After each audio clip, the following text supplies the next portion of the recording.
Hey yo, what is up, Testies? Crytek vs. CIG, the final round. Let's do this. Ladies and gentlemen, welcome back. I am Montoya. Two very short documents to get through, but essentially this is the final minutes of the final round, Crytek vs. CIG. There was supposed to be a meeting today that has been postponed to February 21st. Let's read through this document very quickly. The court has considered the party's stipulation for good cause shown. It is hereby ordered that the hearing set for February 7th today is vacated. Not going to happen. The motion for voluntary dismissal is taken as submission, and the court will issue its ruling on the pending motion after February 21st, unless parties inform the court that they have resolved the motion. Signed, Dolly MG. The second document keeps on that. Plaintiff Crytek and defendant Cloud Imperium Games. Plaintiff's motion for voluntary dismissal is presently set for hearing on February 7th during a status conference with the court. On January 10th, the court directed parties to meet and confer to resolve the motion without court intervention. How many times does this happen? I think this is the third time they're trying to resolve things without court intervention. And, well, third time's a charm? I think so. And promptly notify the court if they were successful. As requested by the court, the parties have been working to resolve the motion and have made significant progress and believe they are close to reaching a resolution of the motion. In light of the above, the parties jointly request that the hearing set for February 7th be continued to February 21st or to such later date as set by the court. All right, I think let's get back to that point about postponing dates all the time. We'll get to that at the end. The parties will promptly notify the court if and when they resolve the motion prior to reschedule the hearing. It is so stipulated through the Council of Record. All right, what does this mean? Essentially, I think that CIG holds all the cards here. Well, there is no 100% certainty. Can we call it 90% or at least 95%? CIG definitely holds the cards here, and this is basically a wrap for CIG. But no lawyer will ever say, yeah, this is 100% in the books, this is 100% case closed. No lawyer will ever say that. There's always a slight chance that things do go sideways. But for the most part, and in light of the damning evidence from Amazon we saw, where Amazon said, yeah, CIG is using our code, you can't sue that, it's definitely looking very, very good for CIG. So why settle out of court? Why doesn't CIG just take this to court, get them to pay the bond, pay all the fees to CIG, and be done with it?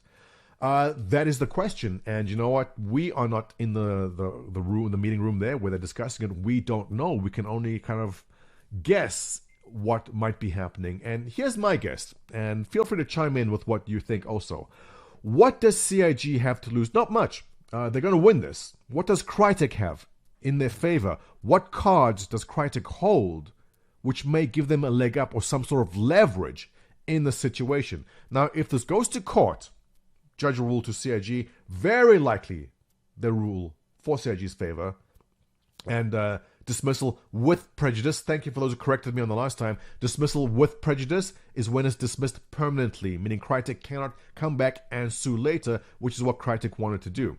So what cards does Crytek hold which they could possibly give them any sort of leverage that they want a settlement outside of court? Well, first of all, settling outside of court, obviously cheaper, because when Crytek and CIG for the matter sends the lawyers to wherever city this is in, they stay at a fancy boutique hotel. And you know that boutique hotel has a fancy chef with a sleeve tattoo and a man bun, and his name is Pierre, and you know he makes those delicious fresh croissants for breakfast. That all costs money. So obviously, saving money by not taking this to court. But here is what I think Crytek has. Crytek can continue to postpone this. Now keep in mind that CIG is probably going to start marketing for Squadron 42 6 months before the game is really kind of coming out. So, I mean, is it coming out this year or sometime next year? But sometime this year, they'll probably start ramping up the marketing, and they don't want any kind of court case or headlines hanging over that. That is bad optics. It is bad look for CIG saying, check out this amazing Squadron 42 reveal. Oh, and there's a headline right next to it saying Crytek continues to sue CIG for whatever. So here is what I think is happening. I think CIG is meeting with Crytek and saying to them, we'll settle this outside, all right? we want the $500,000 bond and dismissal with prejudice. You can't come back. This is it. It is done. And at the same time, Crytek has to say, listen, you can't come, you can't drag us out. This has to be complete. But if we take this to court and we can't settle and we have to take it to the court itself, Crytek can say, well, February 21st came along. We couldn't really find favorable settlement deals, so let's move it to April. And then April comes and they go, well, we weren't happy about the deal. Let's move it to July. I'm not sure how far they can actually postpone, but I'm pretty sure CIG doesn't want this going any further, and they'll say, listen, Crytek, we'll settle now. You pay us just the bond, not even all our expenses, which are probably 1.5 million at this point. Just pay the $500,000, say is dismissed with prejudice, can't come back, and that is it. Best possible deal for Crytek. Otherwise, I feel Crytek might just, just to twist the knife, try drag it as long as possible, and then at the end of the day, still be forced to pay the bond and the fees. So the favorable outcome for Crytek, in my opinion, is settling with what CIG is offering right now. Again, we can't be sure, but hey, maybe you're smarter than me. Post below, let me know what you think, why they want to settle, and what the positive outcome for Crytek could be to settle out of court. If you enjoy this content, as always, give me a thumbs up. Don't forget to subscribe. I will see you in the next one.